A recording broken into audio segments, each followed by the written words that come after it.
Welcome to the Whispering Soul, where we explore the rhythms of nature, the movement of the cosmos, and the unfolding of who we are becoming. My name is Nancy Vellante, and I am an certified wellness coach and astrologer. And today I wanted to come on and talk about the new moon in Aries on April 17th. And wow, what a new moon, a lot of energy with this full moon. We have 7 planets all together in Aries, so that is a very big stellium. Of course, it's the moon and the sun, which are luminaries. We have Chiron, Saturn, Mars, Mercury, and Neptune. So that's quite a lineup, and it's very much a parade of energies that are guiding us towards a new beginning. But not a new beginning without looking inwardly first. Saturn, foundation. Mars, our desire and our will.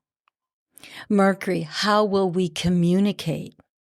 And Neptune, what is it that needs to be dissolved in order to bring in a reality of spirituality, creativity, and inspiration?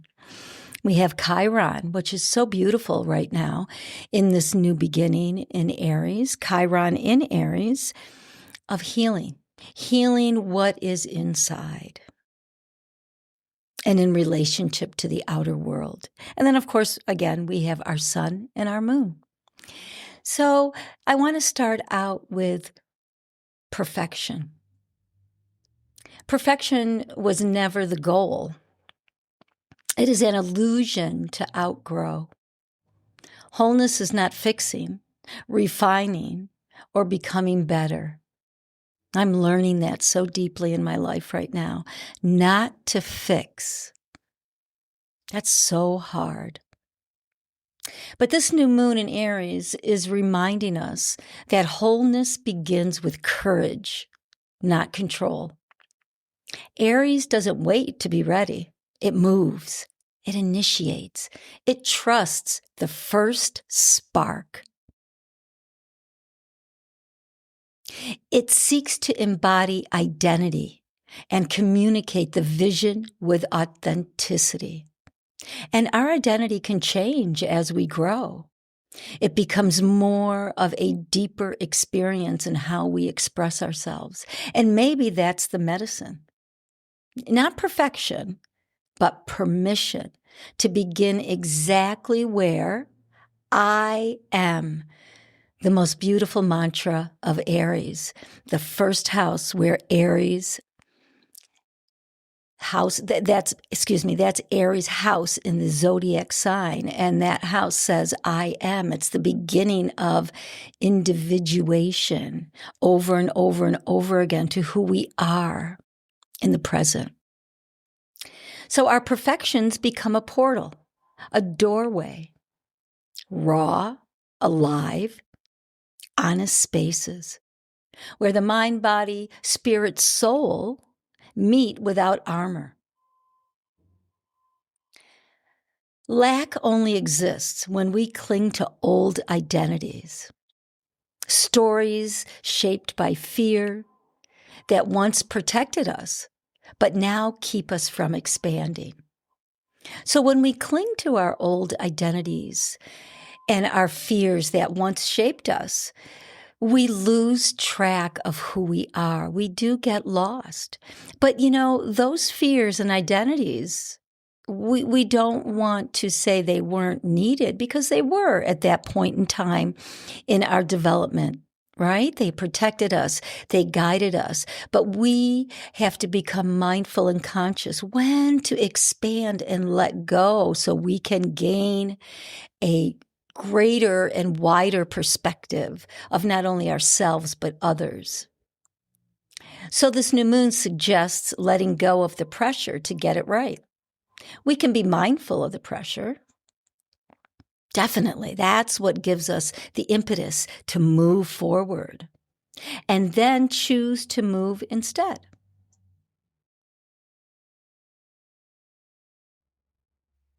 Because Aries energy doesn't ask, am I whole yet? It asks, am I willing to start? This is the return to instinct, to fire. Aries is the fire element, the creator. To a new identity that embraces the independence, Aries, of exploring who we truly can be. Every version of ourselves, every lived experience counts. Culturally, emotionally, and intellectually. These are imprinted within a larger web of how we navigate our becoming, our growth, our potential. Aries does not reject this complexity. It activates it. It takes all that we are, every part of us, the clarity and the confusion, the confidence and the doubt, and says, move anyway.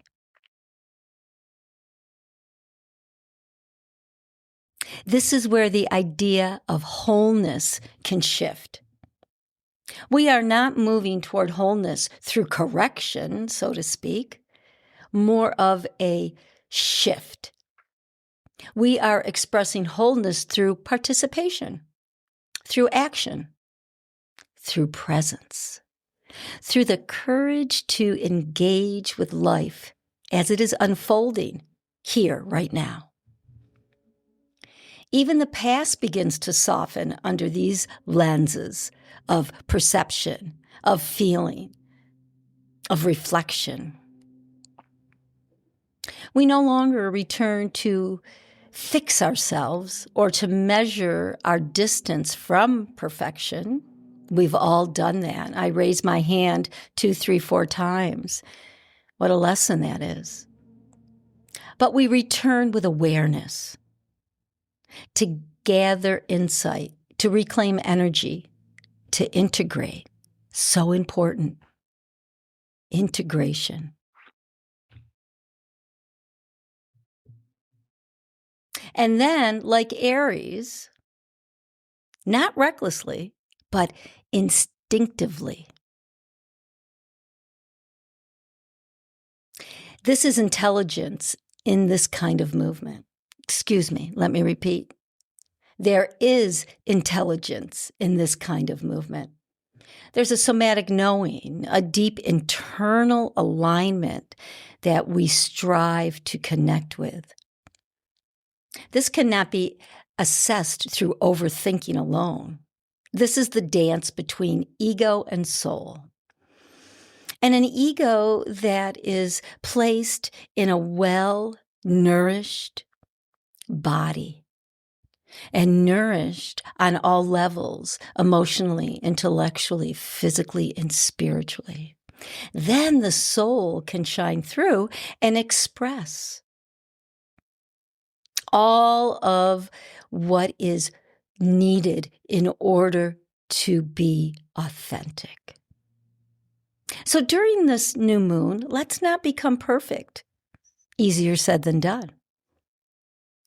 Let's not compare to the other, because with this new moon in Aries, and always with Aries, the polarity point is Libra, and that will always be in the zodiac wheel. And Libra says balance. Libra says communicate with a sense of justice. So they're always playing off one another. Aries ruled by Mars, Libra ruled by Venus, yin and yang, divine masculine Mars, divine feminine Venus. So during this full moon, again, let's not become perfect. Let's become brave enough to trust our own intuition, our own instinctiveness, our own challenges to move forward within the body. Planting a seed thought for a new beginning as we loosen our grip on the past is very fruitful for this new moon, as new moons are. We plant, I like to say, plant new seed thoughts for a new beginning in this cycle from the new moon to the full moon of what we want to express, what we want to do, maybe what a goal is, what our mindset is. There's many different ways to perceive a new beginning. So these cycles in astrology, to me, are like the ripples in a pond. So you throw the pebble in. The first one is, the moon cycle. It goes every 28, 29 days, right? And then the cycles from there get wider and wider. They have more time in between in order to cultivate what it is we need to cultivate, to be whole or to be our authentic soul selves. But the moon is always there supporting us. Sun and moon always supporting us in the faster cycles that really allow food for thought, food for body, food for our spiritual becoming and our emotional transformations, and quieting the mental side of ourselves so we don't overthink. So I'm going to leave you with that today, planting a seed thought. This is a beautiful new moon, and some astrologers, including myself, maybe think, I'm going to say maybe because nothing is written in stone, this could be the most powerful new moon of the year. It's a threshold. It's a pivot point. It's a place where we can create change, not just today, tomorrow, or the next, but walking towards that. As I always say, one step at a time. Aries does like to be in a rush, but Libra says, slow down a little bit, the polarity point. We're not going to stay stagnant because Aries does not want that. That will cause frustration. But move with a pace that nourishes your nervous system. So let's take a breath here to end. And then exhale through the mouth. All the way down to your feet. Because Aries is the body. So if you say to yourself, I am, go ahead and finish that. I am creative. I am loving. I am abundant, whatever it is for you, and it can change daily. So with that, many blessings on this new moon, and I will talk to you soon wherever you are in the world. Take care. I just wanted to add, in my imperfection, I had said twice in this podcast that we were having a full moon. And of course, we are having a new moon. So I didn't want to edit because I don't like to edit, but I just wanted to make a little note there that my imperfection came through, and I just love it. Food for the soul. Thank you. Have a great day.